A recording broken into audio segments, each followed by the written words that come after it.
Bienvenue dans Planète Culture G pour un focus aujourd'hui sur une personnalité marquée par la culture, mais pas que.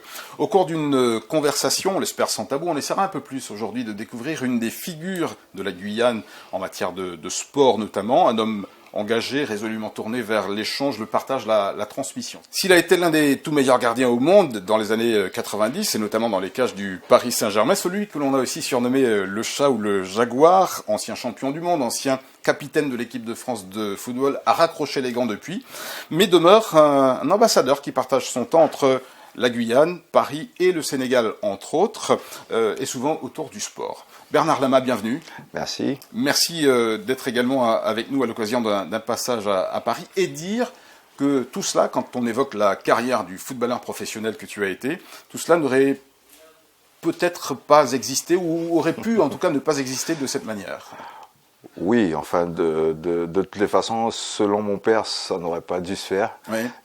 puisqu'il était contre le fait que je devienne footballeur professionnel.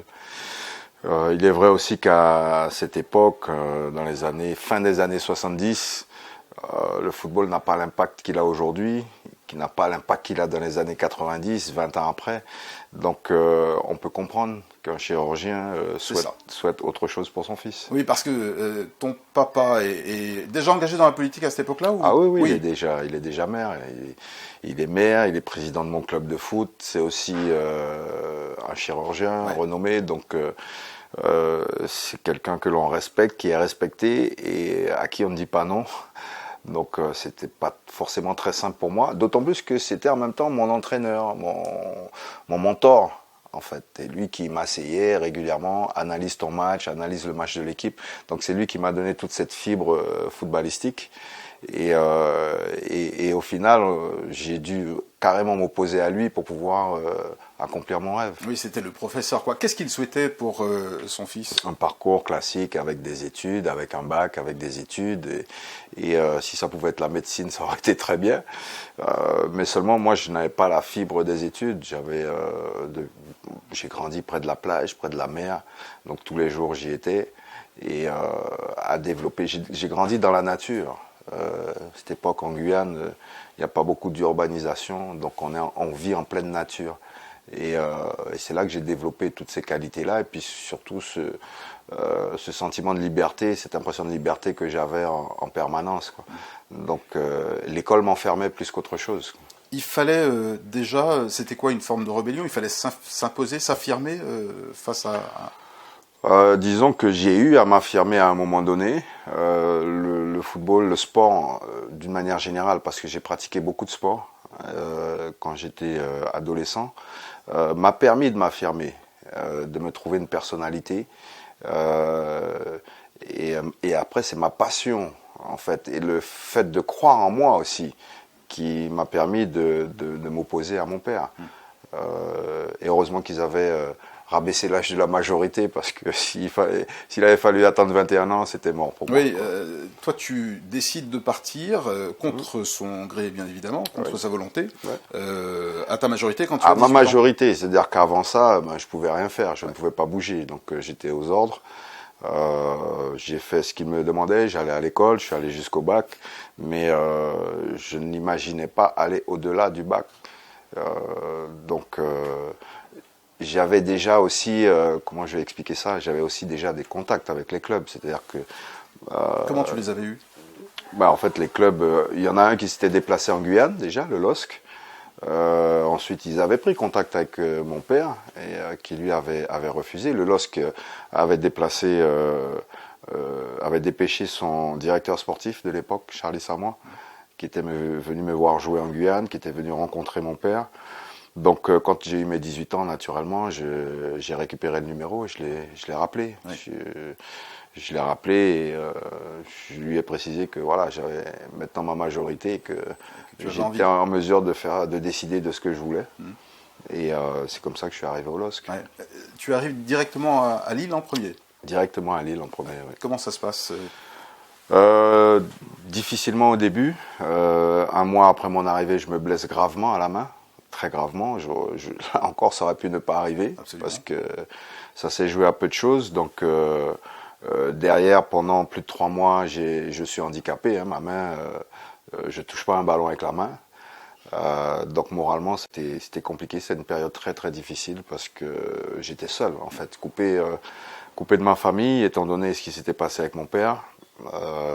Mes frères et sœurs étaient déjà rentrés en Guyane, donc ici je n'avais pas vraiment de famille, donc et j'étais au centre de formation à Lille.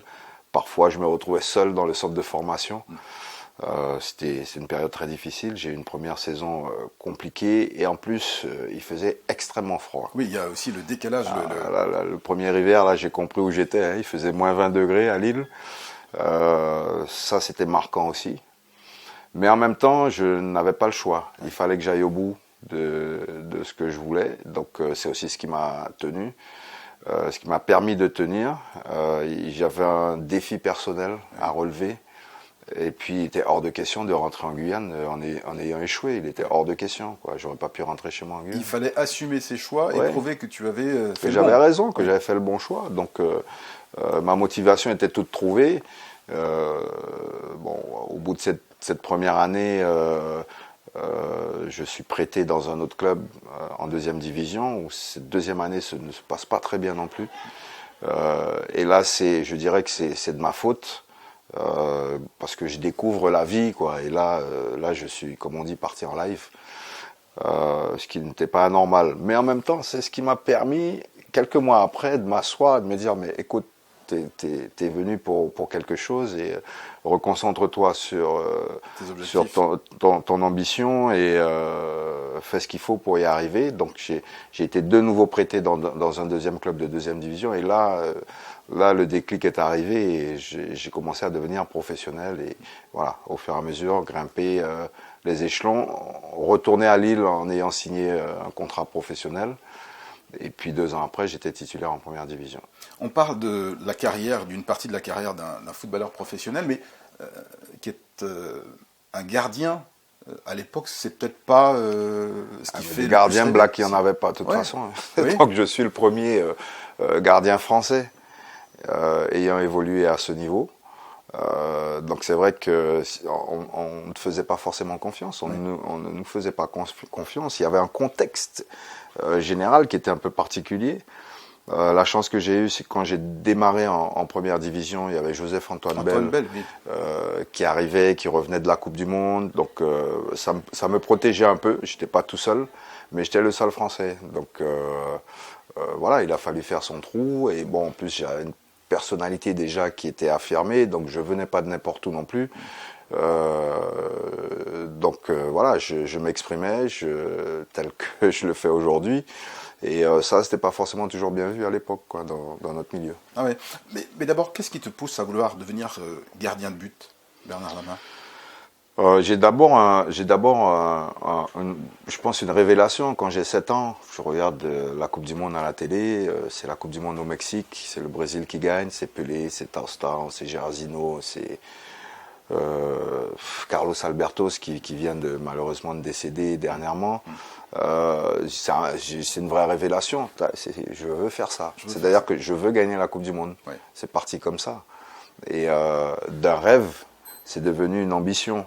Donc en grandissant, ben voilà, tous les jours j'avais mon ballon. Dans ma tête, c'était ça. Quand à l'école on me demandait qu'est-ce qu'on voulait faire comme métier, moi il n'y avait qu'un seul métier, c'était footballeur professionnel. Mais tu aurais pu être à un autre poste ou pas? J'aurais pu être à un autre poste. C'est-à-dire que j'ai joué à tous les postes, j'ai évolué à tous les postes. En Guyane, sur la plage, on joue un peu partout. On se déplace. Dans les catégories de jeunes, j'ai évolué dans le champ aussi, à toutes les positions. Donc j'étais un footballeur complet. Mais à 14 ans, je me suis fixé au poste de gardien. Enfin, je me suis fixé, pas vraiment. J'ai décidé d'être gardien vers 14-15 ans. Parce que là, je me sentais à l'aise, je m'exprimais. C'est là que je sentais que je m'exprimais le plus, d'une part. Et puis, je pense que c'était lié aussi à mon caractère, à mon état d'esprit. J'étais plus un chef de bande, un leader. Quand on est gardien, ben on est le patron de l'équipe, hein. On est le patron de la défense, mais aussi le patron de l'équipe. Et puis surtout, comme je voulais toujours jouer avec les plus grands, le seul poste où l'on m'acceptait, c'était dans les buts. Donc j'avais déjà fait mes preuves là, quoi. Et puis ça s'est enchaîné très rapidement parce que J'ai joué très très jeune avec les seniors. Bon, voilà, après, il était hors de question d'aller ailleurs. Et c'est là que j'avais été repéré aussi. Oui. Voilà, c'est comme ça que j'ai choisi ce poste-là. Et du coup, quand démarre ta carrière par le LOSC donc, et puis bien d'autres équipes, comment on fait sa place, son trou, comment on s'affirme et comment on améliore en fait son jeu, son style pour devenir le grand gardien qu'on sait. Comment dirais-je, j'ai évolué physiquement au fur et à mesure des années. C'est-à-dire que tous les 2 ans, je prenais 2 kilos tous les 2 ans à peu près. C'est-à-dire qu'il y a eu énormément de travail pour me façonner un corps, pour me muscler, j'avais des qualités naturelles. Il fallait les compléter. Donc quand je suis arrivé ici, j'étais une vraie liane, quoi, en fait. Et au fur et à mesure, il a fallu muscler. Donc c'était de la musculation et de l'entraînement régulier. J'avais quand même déjà une bonne science du jeu, quoi. Une lecture du jeu au-dessus du lot, parce que très jeune, j'ai été amené à analyser les matchs que je jouais ou les matchs de mon équipe. Donc j'avais pas de problème à ce niveau-là. Mon problème, c'était un peu la concentration. Donc tout ça, je l'ai réglé au fur et à mesure, en découvrant des choses, en voyageant. En décidant à un moment donné de faire du yoga pour justement apprendre sur mon corps. Parce que quand on est gardien de but aussi, bon, quand on est sportif d'une manière générale, le corps c'est votre outil de travail, surtout dans le football et encore plus en tant que gardien de but. Donc pour pouvoir développer toutes mes qualités, il fallait que je sois dans un état d'esprit particulier, le bon état d'esprit au moment où il fallait. Et le yoga m'a beaucoup aidé pour ça. Et pendant 2-3 ans, j'en ai fait tous les matins régulièrement. Et puis voilà, au fur et à mesure, mon niveau s'est élevé parce que j'ai fait des rencontres aussi. Donc le LOSC, ça a été le début de ma carrière. Un début de carrière, c'était un petit peu poussif. Entre guillemets, parce que je suis passé de rien du tout au LOSC à titulaire et capitaine en première division. Donc, mais ça a été une première étape, une étape qui m'a permis de me positionner à un certain niveau. Et c'est en quittant le LOSC que j'ai rencontré d'autres personnes, d'autres entraîneurs qui m'ont encore permis d'élever mon niveau. Jusqu'à ce qu'à un moment donné, je me rende compte que, il fallait encore que j'élève ce niveau-là en travaillant beaucoup plus physiquement. Donc j'ai continué à développer là et je suis devenu un gardien très physique. Paradoxalement, les gardiens n'aimaient pas courir, donc je n'aimais pas courir, mais j'avais compris que courir, faire de la muscu, aller plus loin, repousser mes limites à l'entraînement me permettrait de devenir encore meilleur. Donc c'est ce que j'ai vraiment commencé à faire entre Metz, Brest, Lens. Ce qui fait que quand je suis arrivé à Paris, j'étais à un très très haut niveau. J'avais juste besoin de l'expérience des matchs de haut niveau que j'ai pu avoir avec la Coupe d'Europe à Paris ou assez rapidement avec l'équipe de France. Ouais. Qu'est-ce que ça implique ou impose même peut-être d'être un sportif de haut niveau à ce point pour faire partie des tout meilleurs? Parce qu'on a, c'est vrai, coutume de ne voir que quand ça brille et que c'est beau, les périodes fastes, mais ça demande un travail colossal, presque des sacrifices, non? Oui, c'est un sacrifice corporel. Il faut souffrir. Il faut souffrir. C'est de la souffrance avant tout. Les entraînements, c'est surtout pour un gardien de but. Pour qu'on comprenne bien, quand on partait en stage en début de saison, par exemple, le stage de début de saison, c'est 3 entraînements par jour. Ah oui, quand même. Ah oui, quand même. Donc il faut se les faire, parfois pendant 15 jours. Donc c'est une période où on travaille énormément, on fait une charge de travail extrêmement lourde qui nous permet de tenir toute la première partie de saison jusqu'au mois de décembre. Quand on fait ça, c'est entraînement, c'est le terrain, c'est le repas et c'est la sieste ou c'est dormir parce qu'il y a pas d'autre chose à faire. C'est d'avoir une bonne récupération, faire les soins qu'il faut, avoir l'hygiène alimentaire qu'il faut.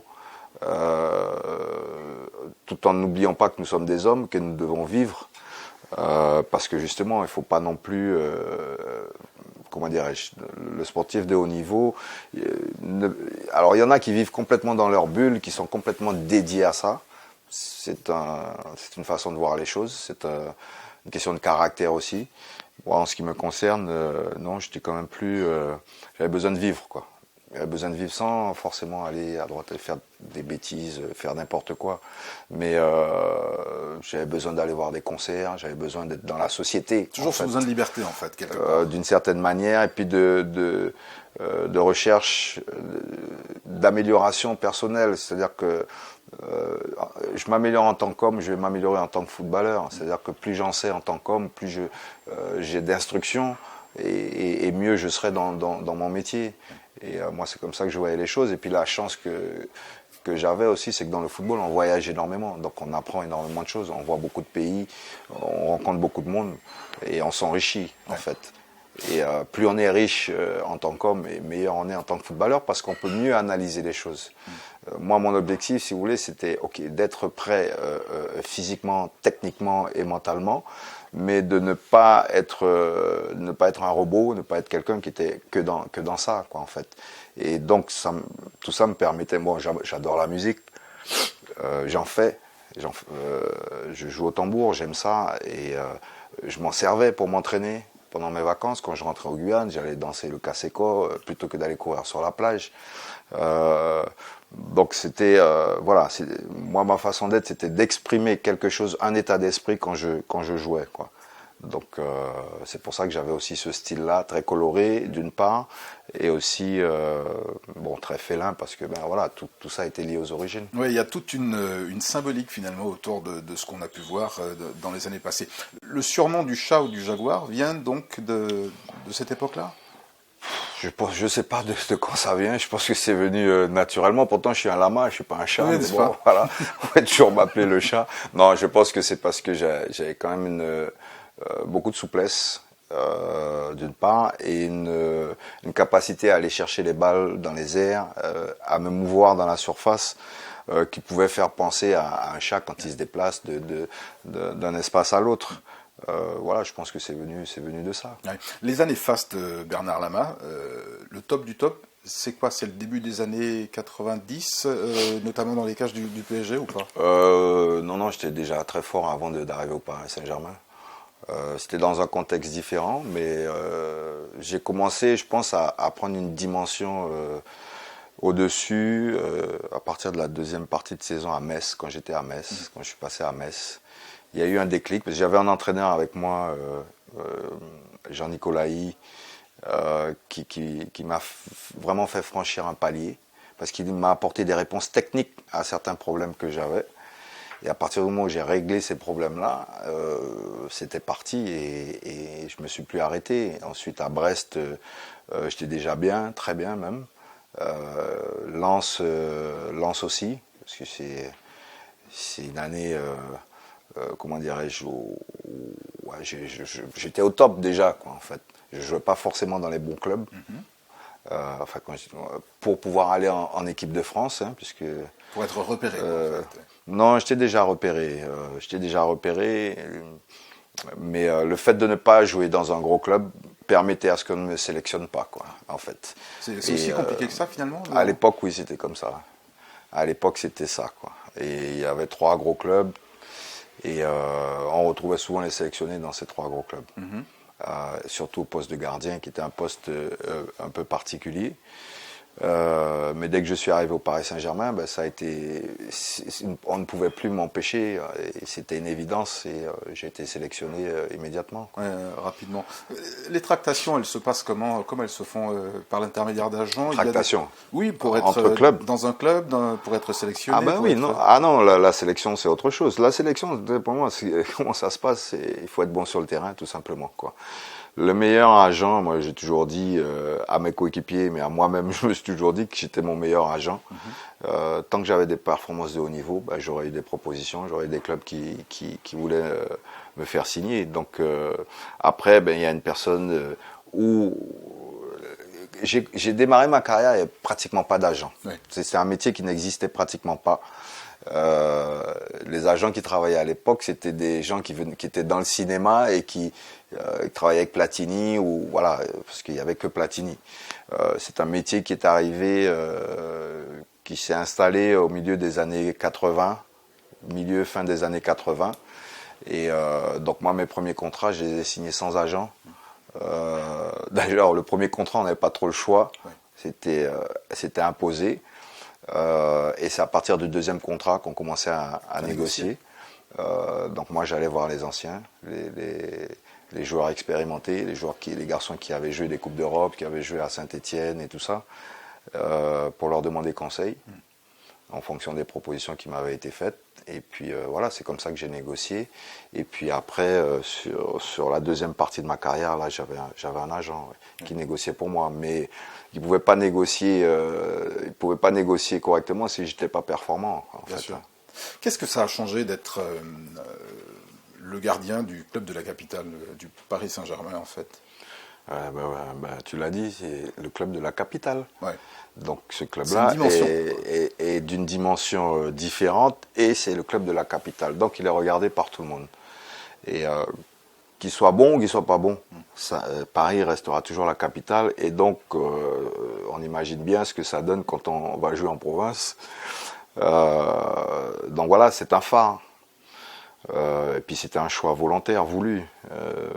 Paris, la France est un pays centralisateur, centralisé quoi, sur Paris. Et je savais que le pouvoir était à Paris, et que si je voulais faire des choses, développer des choses par rapport à la Guyane notamment, il fallait que je sois proche du pouvoir.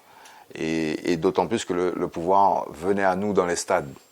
Donc, alors que le pouvoir politique, le pouvoir économique, le pouvoir sportif, tout le monde se retrouve au stade. Donc il est plus facile de parler et de rentrer en contact avec ces lobbies-là après un match, dans le vestiaire, en discutant, en échangeant. Et voilà, c'est plus décontracté, c'est plus ouvert. Et voilà, Paris, c'était aussi ça pour moi, indépendamment du football. C'est une vision très objective, mais ambitieuse en même temps. D'imaginer un peu comme ça. J'ai grandi comme ça. J'ai grandi comme ça avec un père qui pensait loin, qui nous a obligés entre guillemets à penser loin aussi, à nous projeter. Donc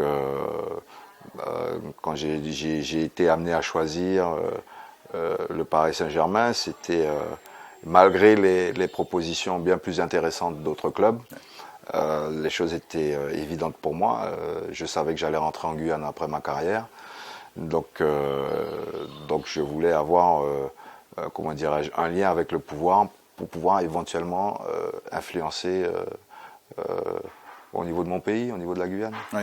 C'est-à-dire que tu aurais vécu d'autres histoires ailleurs? Oui, j'aurais pu aller ailleurs, que ce soit ici même en France ou... Bon, l'étranger, ça a été un peu tard pour moi parce que l'arrêt Bosman est arrivé, j'avais déjà une trentaine d'années, 28 ans, 20 ans. Bon, c'est arrivé trop tard pour moi. Ouais. Mais à l'époque, les deux gros clubs en France, c'était PSG, c'était l'OM. Ouais. Donc j'avais au moins ces choix-là, ou le choix de rester à Lens aussi. Donc le choix de Paris a été fait aussi dans ce sens-là. Il y avait un choix sportif, bien évidemment aussi, puisque Paris venait d'être repris par Canal+ à l'époque. Donc ça donnait une autre dimension encore. Ça a donné une autre dimension au football déjà, au Paris Saint-Germain aussi. Et donc je pensais que c'était l'endroit où il fallait que je sois, quoi. Oui, totalement. Tu as parlé tout à l'heure de l'instrument, qui est le corps humain, qu'il faut entretenir, qu'il faut préparer, etc. Évidemment, on n'est pas, quand on est sportif de haut niveau, à l'abri des blessures, ce que tu as connu, malheureusement. Beaucoup. C'est plus qu'un handicap, c'est une autre douleur, une autre souffrance quand on est blessé. Il y a différentes blessures. Il y a différentes blessures. Comment je pourrais expliquer ça? En plus, gardien de but, c'est compliqué. Moi, ça a été de la tête aux pieds. Mais il y en a qui m'ont fait plus mal que d'autres. Parce que parfois, ils sont arrivés à des moments difficiles. Première année, c'était ma première année en pro. Fracture de la mâchoire. Non, deuxième année, fracture de la mâchoire. Première année, fracture du péroné, fracture du nez, fracture de l'orbite, ici, lors d'un choc. Deuxième année, fracture de la mâchoire. Je suis resté avec la mâchoire bloquée pendant 2 mois. La façon dont ça s'est passé, ça n'avait pas plu du tout. Prendre un coup de pied dans la tête, c'était pas ce que je souhaitais, bien évidemment. Mais non, cette blessure-là, elle a fait mal. Ensuite, il y a eu d'autres blessures, bien évidemment. Allez, on gère, on fait avec. Celle qui m'a le plus dérangé, c'est ma blessure au genou en 96. Parce que premièrement, je sens les choses venir. Et qu'au moment où je prends la décision, parce qu'en fait, en 96, j'enchaîne 2 saisons sans pratiquement avoir eu de récupération avec 15 jours de vacances. Bon, c'était franchement ridicule. On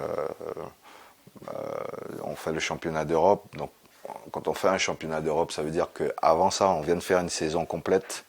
À la fin de cette saison, on n'a pas de vacances. On part pour une préparation.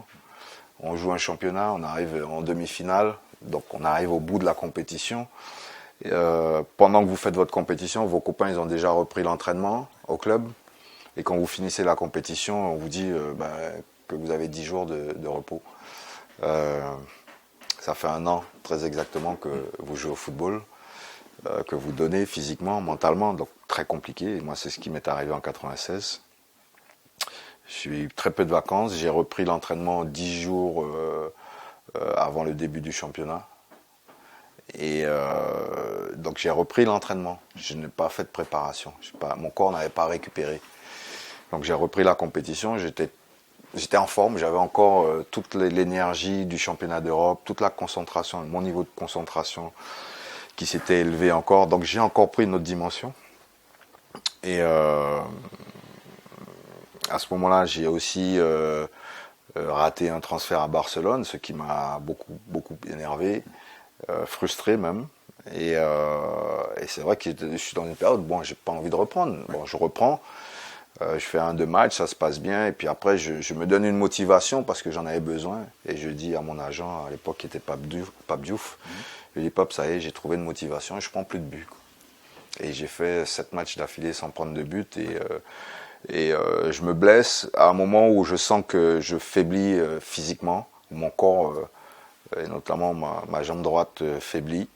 J'en parle au kiné, je lui dis bon, la semaine prochaine je me remets à faire de la musculation et le lendemain je me pète le genou, quoi. Ouais.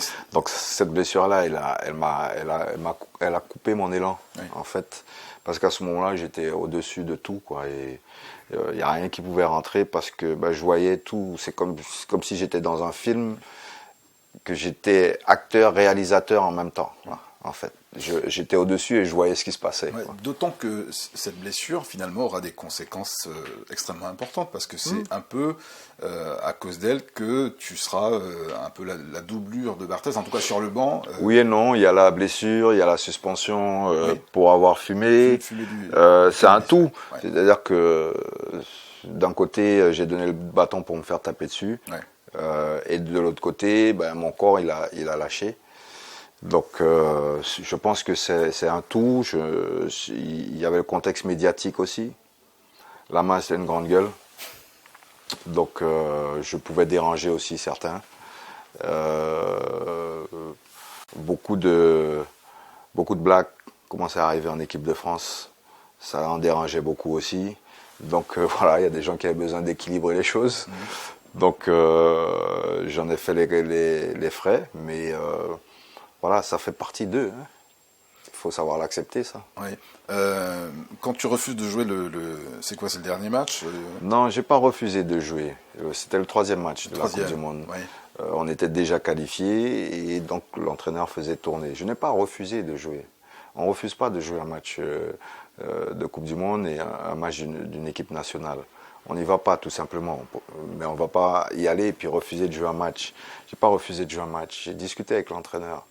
J'ai pris la meilleure décision que je pensais devoir prendre par rapport au groupe, par rapport à l'équipe, par rapport au contexte, par rapport à ce qui se passait, comment dirais-je, au niveau des médias, par rapport au contexte psychologique de ce match et le reste de la compétition, quoi. Il était préférable que je reste là, que je reste assis, parce que Barthez faisait sa première compétition, parce qu'on était en compétition et que c'est un équilibre fragile et que moi j'étais là pour être champion du monde, j'étais pas là seulement pour jouer un match. Donc la discussion qu'on a eue a tourné autour de ça et voilà, et j'ai pris la décision de ne pas jouer parce que j'ai estimé que c'était pas la meilleure chose qu'il y avait à faire à ce moment-là. Et ça a pu être compris Non, de cette façon-là. ça a été compris par le staff en tous les cas, par l'entraîneur. Et puis surtout, ça m'a libéré aussi de certaines choses parce que ben voilà, il fallait que j'exprime aussi à l'entraîneur certaines choses. Je n'en avais pas eu l'opportunité. Et voilà, et j'étais nettement mieux après tout ça parce que aussi il y avait une grosse pression journalistique, il y avait une grosse pression médiatique et sur moi. Il y avait une pression sur l'équipe, mais moi j'étais surveillé, c'est-à-dire que je faisais le moindre faux pas et on m'assassinait bien au-delà de ce qui s'était passé. Donc je n'avais pas l'intention de servir de bouc émissaire. Et puis ce n'était pas juste non plus, quoi, en fait. Donc moi j'ai préféré rester dans mon coin, gérer ce que j'avais à gérer, avoir l'influence que j'ai eue dans le groupe pour qu'on aille au bout et qu'on gagne cette Coupe du Monde. Ouais. Et la Coupe d'Europe 2 ans plus tard. Et derrière le championnat d'Europe. Et le troisième match, je l'ai joué. Ouais. J'ai accepté d'y aller. Alors d'être remplaçant, c'était encore plus dur qu'en 98 parce que là, en 2000, je suis le meilleur gardien du pays. Toutes les statistiques sont là et il n'y a pas de doute là-dessus. Mais c'est pas moi qui suis titulaire. Ouais. Donc là aussi, c'était même encore plus frustrant. En 98, bon, voilà, j'ai pas joué longtemps. J'ai joué quelques mois en Angleterre à un très bon niveau. Mais je n'avais pas toute une saison derrière moi. Voilà, il n'y avait pas le contexte. Je n'avais pas le contexte médiatique pour moi et tout. 2 ans après, c'est totalement différent et je sors d'une très très grande saison avec le Paris Saint-Germain et voilà, là oui, là c'était encore moins juste qu'en 98. Ouais. Mais ça fait partie des choses aussi. Oui, c'est ça. Des choses qu'il faut savoir accepter parce que il n'y a pas toujours la place pour tout le monde, déjà d'une part, et puis être un sportif de haut niveau, c'est accepter les choses qui vous arrivent dans votre sport. Donc les bonnes choses, je les ai acceptées, donc il n'y a pas de raison que je n'accepte pas les mauvaises choses. C'est ça l'esprit du sport aussi. Ouais, c'est une bonne... être sportif, c'est aussi ça, savoir accepter la défaite, ne pas forcément, comment dirais-je, tout faire pour ne pas avoir cette défaite, mais et à partir du moment où vous avez tout donné, vous avez la conscience tranquille, vous pouvez accepter n'importe quelle défaite. Ouais. Bernard Lama, comment on tourne la page même quand il y a des regrets, des difficultés, des souffrances? Alors toi, tu as eu en particulier plusieurs étapes. Tu as raccroché doucement les gants, puis véritablement, tu es devenu sélectionneur quelque temps. Au Kenya, ouais. Au Kenya. Ça s'est pas très bien passé d'ailleurs. Non, ce qui ne s'est pas bien passé, c'est la relation avec la fédération au Kenya. Puisque bon, j'ai travaillé là-bas quand même un certain temps sans avoir été rémunéré et tout ça, donc dans des conditions difficiles. Mais au niveau des joueurs, avec mon staff, avec les joueurs, ça se passait vraiment très très bien. Mais bon, voilà, je n'avais pas envie de... Comment dirais-je? Bon, on voit bien hein, tout ce qui se passe encore aujourd'hui, quand on parle de corruption et tout ça. Ouais, voilà, je voulais bien faire des efforts, mais il y avait une limite, quoi. Et la limite, là, elle avait été atteinte, donc je me suis arrêté à ça, déjà d'une part. Après, il y a eu d'autres opportunités que je n'ai pas voulu saisir, parce que j'étais déjà très impliqué au Sénégal avec Jambars, et c'était difficile pour moi de m'impliquer dans un autre pays. Alors c'est bien que tu en parles, parce que, avant de revenir en Guyane en quelques mots, Jambars, ça fait partie, on peut le dire, une forme de reconversion. C'est quoi Jambars? Jambars, c'est pas une reconversion, c'est une prolongation de ce que nous sommes et de ce que j'ai été. J'ai passé juste 1 an dans un centre de formation. Quand j'étais gamin en Guyane, que je disais que je voulais devenir professionnel, personne ne me croyait et personne ne croyait en moi réellement. Et c'était presque inimaginable. Parce qu'on était tellement loin à cette époque-là, on est toujours aussi loin en distance. Oui. Mais bon, aujourd'hui, il y a Internet, il y a tout ça, donc ça s'est rapproché. Mais à l'époque, c'était pour un petit Guyanais, c'était inimaginable. Et Et l'idée de Jambar, c'est de pouvoir permettre la réalisation de ce rêve-là, en fait, à d'autres jeunes. Donc l'idée, c'est de transmettre un savoir, mais aussi de pouvoir donner à des jeunes qui n'ont pas, a priori, la possibilité de le devenir, d'avoir cette chance-là. Du coup, c'est quoi? C'est un centre de formation? Alors, c'est un concept. C'est un concept qui veut faire du football passion un moteur pour l'éducation. Donc, effectivement, nous avons un centre de formation au Sénégal, un en Afrique du Sud, où, si vous voulez, les enfants sont beaucoup plus souvent à l'école que sur les terrains de football, déjà. D'une part, parce que le message, c'est bien de leur faire comprendre. Nous vous donnons la possibilité de devenir footballeur professionnel, mais la majorité d'entre vous ne le deviendront pas. Ouais. Et ça, nous le savons. Donc, par contre, vous pouvez devenir quelqu'un si vous allez à l'école, si vous travaillez correctement, et que ce soit dans des métiers du sport, autour du football, qui est votre passion, mais que ce soit dans d'autres corps de métier. Et c'est ça notre message. Parce qu'en fait, on s'est rendu compte tout au long de notre carrière, avec mes amis, avec Jimmy Adjovi Boko notamment, que en Afrique notamment, que premièrement l'Afrique était pillée de ses talents, déjà d'une part, pillée au sens propre du terme, de ses ressources naturelles, mais aussi humaines, donc il n'y avait pas de retour. Et que deuxièmement, le football sortait les enfants de l'école. Parce qu'il y avait le fantasme, il y a toujours le fantasme de devenir célèbre, de gagner de l'argent et de pouvoir aider sa famille, quoi. Vous avez des millions d'enfants qui rêvent comme ça, qui pensent comme ça. Mais qui n'ont pas l'éducation et les armes suffisantes pour aller dans ce monde-là, c'est ça? Qui n'ont surtout pas forcément accès à des formations leur permettant de réaliser leurs rêves. Moi, je voulais devenir footballeur, j'ai quitté ça. J'y ai pensé à l'âge de 7 ans, j'ai quitté la Guyane à 18 ans.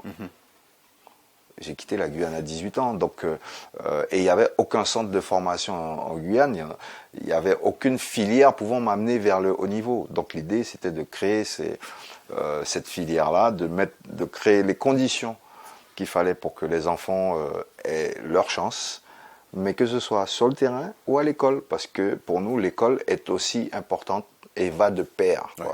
Pas de résultats scolaires, pas de terrain. C'est aussi simple que ça. Ouais. Et autour de cette idée-là, nous avons développé des projets pédagogiques que nous avons ramenés vers le nord, parce que d'habitude, c'est toujours du nord, en fait, donc des pays industrialisés que ça va vers les pays du sud. Mais là, on a fait l'inverse. Des expérimentations qu'on a menées au Sénégal, on a ramené des projets pédagogiques ici, et ça va déboucher très bientôt sur un logiciel qui va être très très performant, autour des stades, enfin qui se sert du stade comme lieu d'apprentissage des savoirs essentiels. Ouais. Investir dans ces centres de formation avec des camarades comme Adjovi Boko ou Patrick Vieira aussi, ouais. C'est quoi? C'est un juste retour des choses? C'est de l'ordre de la transmission, le partage, comme je disais? C'est la transmission du savoir. Ouais. C'est l'accessibilité aux rêves et la transmission de notre vécu, notre expérience. Et puis c'est un message aussi, c'est un message pour les plus jeunes. C'est football oui, mais éducation oui, parce que vous vous instruisez, automatiquement vous allez devenir quelqu'un, vous allez devenir quelque chose. Vous jouez au football, c'est pas parce que vous jouez au football que vous devenez quelqu'un. Vous allez gagner de l'argent, vous allez gagner des titres, mais vous pouvez ne pas devenir quelqu'un. Parce que vous n'avez pas le niveau d'instruction vous permettant d'eux. Et jouer au football, contrairement à ce qu'on pourrait penser, jouer au football n'est pas si simple que ça. Être un bon footballeur n'est pas aussi simple que ça. Ça veut dire quoi? Ça veut dire que si vous n'avez pas les bonnes bases, ne serait-ce que si vous ne comprenez pas bien les choses dès le départ, ok, vous pouvez signer un contrat pro, mais 2 ans après, vous n'existez plus. Parce que premièrement, il y en a des milliers. Et que deuxièmement, le fait de devenir professionnel, ça veut dire quelque chose. Ça veut dire qu'il faut avoir un certain comportement. Ça veut dire qu'il faut développer certaines capacités. Et si on n'en est pas capable, voilà.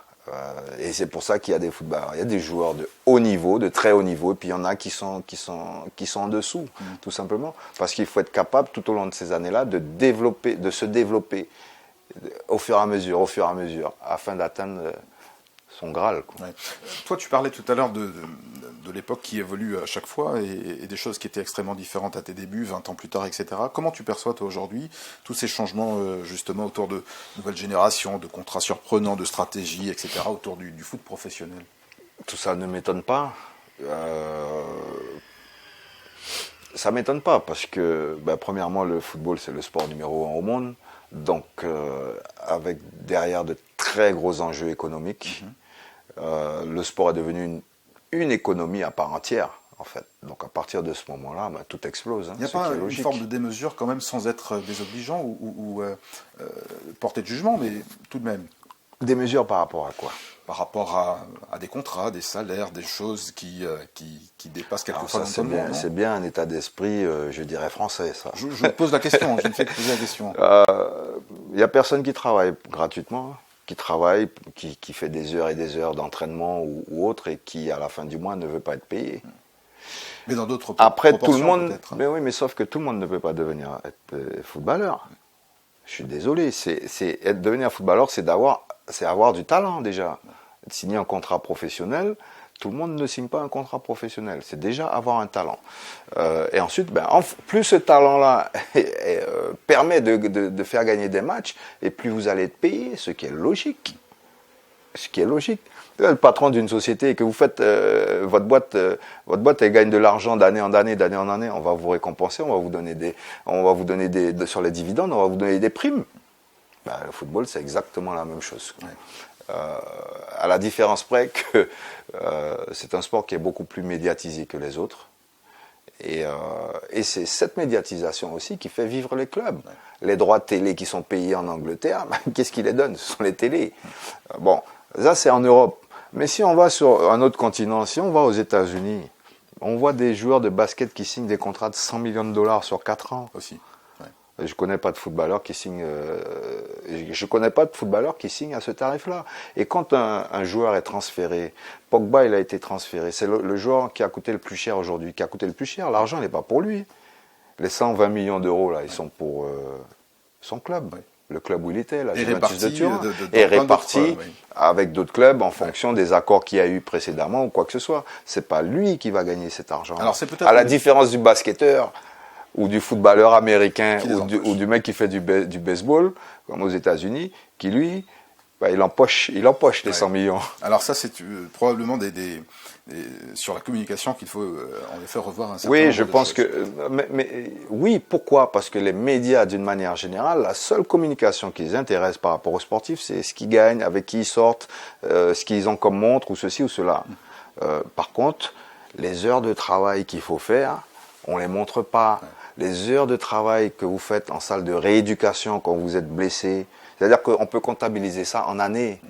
Au bout d'une carrière, quand on regarde les blessures que l'on a eues, le nombre de jours où il a fallu, de mois où vous êtes resté déjà sans rien faire parce que vous ne pouviez pas, et après, et revenir, et ceci, tous ces efforts-là, qui sont terribles, ne sont pas montrés.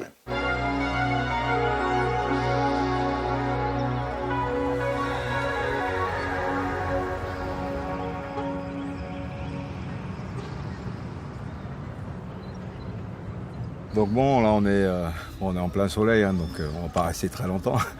Mais on est sur la place d'Irakubo, la place centrale, donc où passe la route nationale numéro 1. Et nous sommes plus particulièrement devant la mairie d'Irakubo. C'est une mairie qui a été construite à l'époque, donc je ne sais pas l'année, mais qui a été construite par mon grand-père, qui a été maire ici 25 ans, et mon arrière-grand-père avant lui. C'était un gros village où tout le monde se connaissait. Et tout le monde était cousin, tout le monde était lié, quoi. Donc voilà, c'est ici le fief des Lamas, qui a été après transféré sur Remire-Montjoly. Mais en fait, la famille, le nom de mon père, il vient d'ici. C'est une commune qui est très réputée pour certains de ses produits, pour sa cuisine. Nous sommes à l'entrée du hangar à manioc et c'est un espace très important. C'est un lieu convivial, c'est un lieu de rencontre. Et puis surtout, le manioc, c'est une grande spécialité à Irakubo. On travaille le kwak d'Irakubo et qui sert d'aliment de base ici en Guyane pour certaines de nos populations.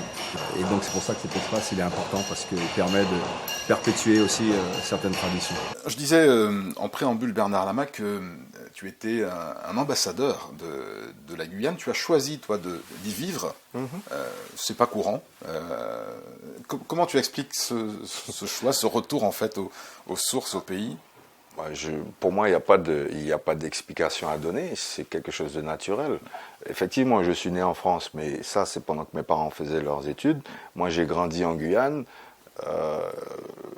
Comment dirais-je, ma culture est autant française que sud-américaine, je dirais, parce qu'entre la Guyane, le Brésil et tout ce qu'on a autour, le Suriname, tout ce qu'on a autour chez nous, ben voilà, il y a un mélange avec l'Afrique et tout ça. Donc, moi, je me considère comme un citoyen du monde. Je peux aller partout, mais il y a un endroit où c'est chez moi, c'est la Guyane, quoi, tout simplement. Ouais. C'est aussi simple que ça. Et on a besoin d'avoir une base. C'est-à-dire que pendant 25 ans, je suis parti. J'ai passé ma vie à déménager parce que j'ai fait plusieurs clubs. Globalement dans le même pays, donc c'est déjà ça.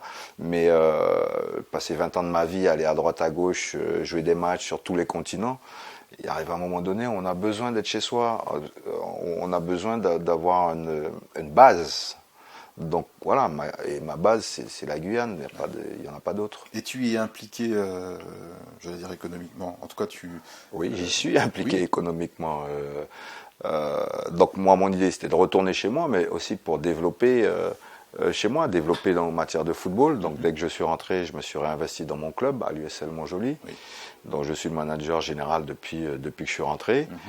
Là, depuis 4 ans maintenant, j'entame ma 5e année, je suis vice-président de la Ligue de football. Donc il y a un gros investissement aussi, parce que il faut développer non seulement le football, mais tout ce qui va avec. Les infrastructures et tout ça. Les infrastructures et tout ça, donc il faut y réfléchir, il faut voir, il faut contourner, il faut ceci, il faut cela. Donc c'est ce que je fais depuis 6 ans maintenant, parce que entre-temps, depuis 2010, je suis devenu aussi vice-président d'un GIP, un groupement d'intérêt public, Guyane Base Avancée, qui se termine là, l'année prochaine. Oui. Mais pendant ces 6 ans-là, on a développé tout le parc sportif, des équipements sportifs de la Guyane. Donc ça, c'est mon implication. Ouais. C'était ce que tu avais souhaité pour que ce soit d'ailleurs à disposition d'équipes qui voulaient préparer la Coupe. L'idée, c'était qu'on puisse profiter de la Coupe du Monde, des Jeux Olympiques au Brésil pour porter l'attention sur la Guyane déjà, et puis rattraper un peu le retard qu'on avait en matière d'équipement. Donc c'est ce qui a été fait. On a signé avec les partenaires institutionnels au départ pour 24 millions d'euros d'investissement, et à l'arrivée il y en a eu plus de 40 millions d'euros d'investissement, donc des stades, des piscines, des pistes d'athlétisme, des salles d'escrime ou de judo. Donc aujourd'hui, la Guyane est dotée en matière d'équipement sportif pour recevoir des grands meetings de natation, grands meetings d'athlétisme, grandes rencontres de football ou grands matchs de handball ou de basket, parce que nous avons ce qu'il faut. Donc l'idée, c'était aussi de placer la Guyane sur l'échelle mondiale au niveau sportif. Et donc permettre aussi à nos jeunes, parce qu'il y a les équipements de haut niveau, mais il y a aussi les équipements de proximité, donc permettre une meilleure pratique du sport. Et aussi, moi, j'ai vraiment la volonté de développer l'économie du sport en Guyane, parce qu'aujourd'hui, on ne peut pas vivre du sport en tant que professionnel en Guyane, et c'est ce que je veux pour le futur, parce que notre population, elle augmente, parce que nous avons des talents extraordinaires dans tous les sports. Et je ne comprends pas pourquoi on devrait les faire partir ailleurs, alors que nous avons tout ce qu'il faut chez nous pour les entraîner, quoi. Sans être encarté, la politique, c'est un peu de la politique, ça, quelque part, et ça te rattrape un peu, Bernard Lama. J'ai grandi dedans. J'ai 3 générations de mères derrière moi, mon arrière-grand-père, mon grand-père et mon père. J'ai grandi dedans. Comment je vais expliquer ça? Donc moi je le fais différemment, c'est-à-dire pas forcément par un engagement, comme on va dire, politique au niveau d'élection. Je n'ai pas besoin d'un poste de maire, de député ou de quoi que ce soit. Un engagement citoyen, quoi. Mais je suis déjà dans l'engagement associatif, avec une visée bien plus grande que simplement d'avoir une association. Donc, et parfois je trouve qu'on est bien plus efficace comme ça. Et c'est ce qui me permet, voilà, c'est tout ce parcours-là, c'est tout ça qui me permet d'aller à l'Élysée, de dire, voilà, on veut faire tel projet, est-ce que vous dites banco? Et le président de la République, il dit banco. La base avancée, c'est comme ça que ça s'est passé. Donc ouais, ça c'est mon engagement, mais c'est aussi de la politique, hein, mais sans... voilà, moi, ce que je voulais, je l'ai eu. Je voulais être champion du monde. Voilà, c'est réglé. Ouais. Et ça, c'est jusqu'à même après ma mort. Oui, donc, voilà, à titre personnel, je n'ai pas d'ambition particulière, parce que mon ambition à moi, elle est réalisée. Donc moi, et je pense qu'un homme qui a réalisé son rêve, il n'a plus besoin de rien du tout. Seulement, moi aujourd'hui, ce que je veux, c'est permettre simplement à d'autres de pouvoir réaliser le leur, c'est tout. C'est important de n'avoir pas de regrets, en particulier dans des domaines que l'on a... Moi, je pense que les gens qui ont des regrets sont des gens aigris, qui restent derrière, qui restent sur le passé et qui n'avancent pas. Son passé, je pense qu'il faut plus s'en servir pour aller devant, plutôt que de rester dedans. Donc moi, les choses que l'on vit, hein, quelles qu'elles soient, d'un point de vue professionnel, d'un point de vue privé ou quoi que ce soit, je pense qu'il faut toujours à un moment donné les positiver, quoi, en fait. Et ne pas forcément blâmer la contrariété, analyser les choses. Et quand on analyse les choses, qu'on va jusqu'au bout des choses, on voit où on a fauté, on voit où on doit se corriger, donc en fait on s'améliore. Ouais. Donc ne restons pas dans le passé, allons devant. Évidemment. Avec tes anciens coéquipiers, vous avez quel type de rapport? Vous vous rencontrez, vous jouez ensemble pour le plaisir? Bon, non, je joue plus vraiment, quoi. J'ai plus trop envie, j'ai mal au genou et tout ça, donc voilà, j'ai plus trop envie de jouer vraiment, à vrai dire. Je le fais de temps en temps, mais j'ai plus trop envie. Avec les anciens coéquipiers, on se voit pas beaucoup parce que moi je suis en Guyane, je suis pas trop par ici, donc on n'a pas trop l'occasion de se croiser. Et il n'y en a aucun qui vient me voir en Guyane, sauf un ou deux. Donc voilà. Après, on se voit de temps en temps quand on fait les repas avec France 98. Donc il y a un repas qui est prévu là début décembre. Il n'est pas sûr que j'y participe, que je sois là dans cette période-là. D'une part, et voilà. Bon, après, il y en a avec qui il y a plus d'affinité. Ben voilà, on s'appelle, on se voit, on s'appelle, mais d'une manière... Alors ceci dit, ça ne veut pas dire, quand je les vois, je suis très content, on est très heureux de se voir, on a des souvenirs en commun, on a gagné ensemble, donc il y a toujours une connexion. Hein. Mais voilà, chacun a pris sa direction. Quoi. Ouais. On a beaucoup parlé de génération et de transmission. Chez toi, ça a commencé par la politique, mais dans le sport, ça existe aussi. Tu as un fils qui, lui aussi, a choisi, ou en tout cas, au départ, avait choisi d'être gardien de but, c'est Lévi. Oui, c'est ça. Ouais. Qu'est-ce qu'il fait? Qu'est-ce qu'il devient? Comment tu l'accompagnes? Il est en Guyane. J'ai essayé de l'accompagner comme je pouvais. Malheureusement pour lui, très jeune, il a été blessé au genou. Le temps que sa blessure guérisse, boum, il s'est reblessé à l'autre genou. Ouais. Donc c'était fini pour lui, quoi. Et malheureusement, parce que c'est un gamin qui avait décidé, lui, d'être gardien de but, hein, c'est son choix à lui, qui avait bien commencé, le fait d'avoir aussi vécu dans un environnement de haut niveau aussi, ben voilà, il y a des choses qu'il avait intégrées rapidement. Donc aujourd'hui, il est rentré en Guyane, il joue toujours. Mais voilà, il joue avec nous en Guyane et il est sélectionné aussi en équipe de Guyane chez les Yanadoko. Il n'a malheureusement pas pu participer la dernière fois, il s'était encore blessé. Mais voilà, malheureusement pour lui, c'est un garçon qui, je pense, avait les capacités de pouvoir en faire quelque chose, mais les blessures ne lui ont pas permis de s'exprimer correctement. Ouais. On a évoqué pas mal de mises en garde, hein, et en guise de conclusion, Bernard Lama, qu'est-ce que tu dirais, toi, à toutes ces personnes qui nous regardent et qui nous écoutent et qui... De moi? Qu'est-ce que je dirais de moi? Pas seulement, mais, voilà, de cette vie de sportif de haut niveau, de personnes très très en lumière sous les feux des projecteurs à certains moments, mais qui... Très dur. Ouais. Non, je pense qu'il faut... Le haut niveau ne se découvre pas, il s'apprend. Ce que je peux dire, c'est que si on veut être un sportif, quel que soit le niveau, il faut savoir faire preuve d'humilité. L'humilité devant les efforts qu'il faut faire pour pouvoir arriver, ne serait simplement qu'à shooter un ballon. et quel que soit dans le championnat où on évolue. L'humilité de faire des efforts, l'humilité face à la victoire aussi.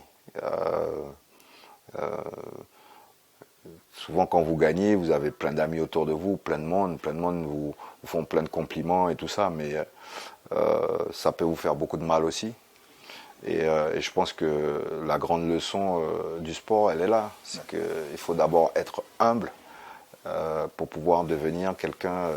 Parce que être humble, parce qu'il faut être capable d'accepter qu'il y a des étapes à franchir et qu'on ne les franchit pas comme ça du jour au lendemain, quoi. Et le sport, pour moi, le sport, c'est l'humilité, quoi. Et quand je regarde tous les sportifs, quels qu'ils soient, hein, et je regarde, il y a des sports qui sont terribles.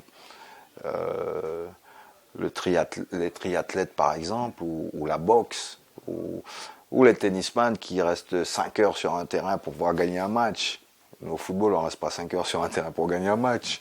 Donc tous les efforts qu'il faut développer, toute la concentration, tous les sacrifices qu'il faut faire, parce qu'à côté, vous avez vos familles qui ne vous voient pas beaucoup. Moi, mon fils, on a parlé de mon fils. Quand je suis arrivé au Paris Saint-Germain, l'enfant a été complètement perturbé parce qu'il me voyait rentrer et puis après, il me voyait repartir. Et je ne faisais que ça, quoi, que des allers-retours. Et je rentrais, je posais un sac, je dormais 24 heures, je repartais avec un autre sac. Tout ça, c'est très perturbant pour l'environnement aussi. Donc, c'est énormément de choses qu'il faut gérer. Donc, il faut avoir une tête bien faite. Ne pas se laisser s'enflammer, parce qu'on a fait un bon match. Ok, on a fait un bon match. Mais le lendemain, le prochain match, il peut être terrible aussi. Et puis, il n'y a plus de carrière derrière, quoi. Parce qu'il y a des buts que l'on prend. Si on est gardien de but, il y a des buts que des gardiens ont pris qui ont tué leur carrière. Donc, ça reste quelque chose d'assez aléatoire. C'est pour ça que je parle d'humilité. Et je m'arrêterai là-dessus parce que je pense que quel que soit ce qu'on veut faire, quel que soit là où on arrive, du jour au lendemain, ça peut se terminer. Parce que nous sommes juste des hommes et nous sommes juste de passage. Donc, demain, la vie décide pour vous que c'est plus votre moment, quoi. Donc, restons face à ça quand même, quoi. Alors, on en parle pour le sport, mais on va se l'appliquer en fait comme un principe de vie. Merci en tout cas Bernard Lama d'être passé par ici pour cet échange très très agréable. Un grand plaisir. Merci partagé et à très très bientôt Merci. En Guyane, ici ou ailleurs puisque les choses sont amenées à se développer. Exactement. Et je vous l'ai dit, je suis un citoyen du monde. Absolument. Et pour être en contact avec nous pour toutes vos questions et même vos suggestions, une adresse internet planèteculture.g@gmail.com. Merci beaucoup et à très bientôt.